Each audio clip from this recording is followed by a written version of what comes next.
Connie, not her real name, has been a rural electrification agency employee for some time now. For the last 3 months, as agency is yet to pay her salary. Last paid 3 months ago, and the challenge is that, one, we can no longer work because we have no facilitation. We cannot go to the field because there is no money to facilitate us in the field, or no even fuel. Therefore, we are finding it hard. Some staff had loans, others had mortgages, so maybe their property will be taken away. Early last year, Cabinet approved the merger of several state agencies to cut costs on wages. It gave Ministry of Public Service 2 years to carry out the transition. This included cancelling staff and amending the laws that established the agencies. In a first move, the Energy Ministry opted to absorb Rural Electrification Agency first without following set procedures, a move that has affected many, including Connie. But we are not prepared in a way, because it's being done in months. And we are wondering why the rush. If Cabinet has given 2 years, that means they want you to analyze the situation, do a proper transition. But if you wake up the next day and say, no, REA should go now, we feel like there are people with personal interests that are rushing this whole thing, but they are affecting the entire country, because it's going to cost the government. Instead of cutting costs, they are going to get into extra costs that are not planned for. Have they prepared you that some of you might get laid off during the process? It's so recent that they did that. They told us most of us will be laid off. And I find it very hard. We asked Energy Minister Ruth Nankabirwa about the matter. Why was there a hurry to merge rural electrification agents? Not a hurry. Why do you call it a hurry? REA was established by government through a statutory instrument done by the minister. And it's the minister who does the evaluation. So when chance came for government to do restructuring, every ministry was evaluated. How do we do the restructuring so that we get the efficiency that we require, so that we reduce duplication?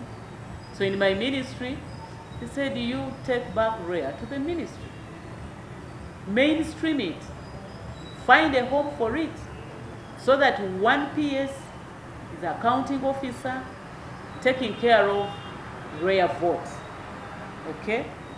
And then the minister oversees, and then the Directorate of Energy make sure that policies are done. There are some people who have not received salaries as we speak because of the new arrangements and the new restructuring.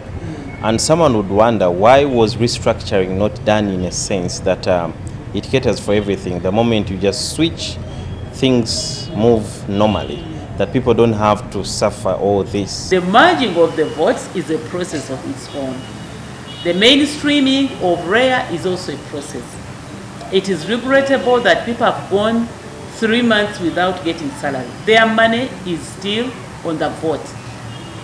Vote 123 still holds 527.114 billion shillings, Ugandan shillings.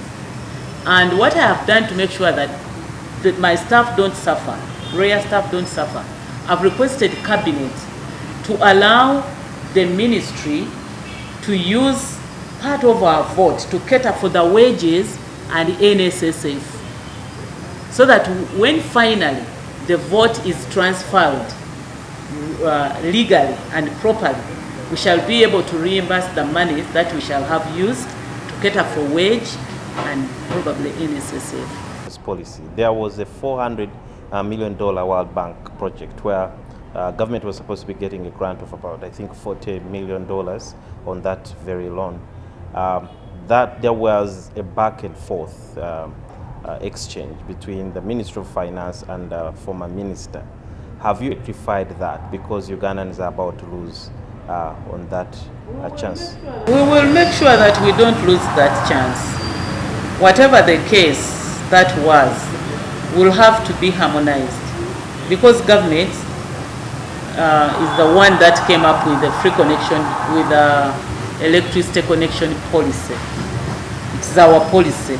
It is in NDP 3 to make sure that we electrify the country It is in the NRM manifesto. So we are working with the Minister of Finance to make sure that we don't lose that chance. As you, the Minister of Energy, do you really think government should have committed the taxpayers' money, $400 million, to a private entity to implement its programs? That is Umeme.